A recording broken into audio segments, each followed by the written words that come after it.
Most of us are dry to start off this morning, but we are tracking a few thunderstorms, mostly along and towards our southern counties. This is ahead of our cold front. So some of us across West Texas, we're going to start to trend cooler today, but we have a spread across West Texas. We got a lot in the way of 50s and 60s, in which currently into Midland, we're a temperature of 62 degrees. But what's next though, that cold front that we're tracking, it's going to keep pushing in more further south as we go throughout much of the day with more widespread cooler temperatures as we work into Thursday. We have a level 1 out of 5 from Aldrin. Risk of severe weather along and towards our southern counties. We're tracking some large hail, and in particular with this one storm in which we're starting to see this thing called a splitting supercell. We're starting to see two storms begin to split this morning, with one storm making its way towards El Dorado. This is what we call the left split. We can even see a little bit of pink just right there. We're starting to see two storms form out of one. The stronger storm that I'm tracking is making its way over into Sutton County. We see a lot more of those deeper pinks within this storm. This could possibly be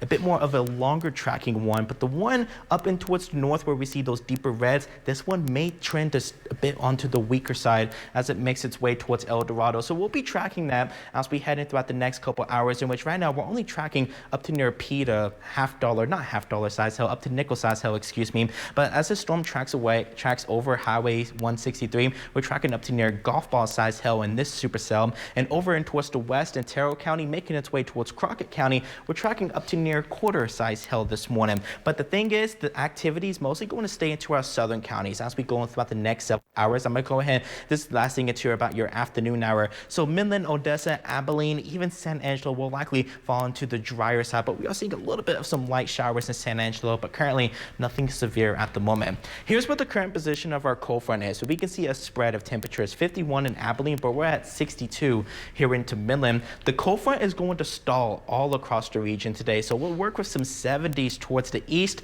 80s, and even some 90s towards the west. So it is a complete split across West Texas, but that cold front is going to keep pushing in further south as we go within time today. This is what it could look like around your Thursday morning. Temperatures into the 40s and even some 50s, with highs topping out into the 70s and some upper 60s with a mix of sun and clouds. But we'll work with some southerly winds that will return as we head in towards Friday that will help us warm back up well into the 80s with a few little isolated spotty showers possible. So Thursday is really going to be the only real cool day into the forecast before we warm back up into the 80s as we head into Friday.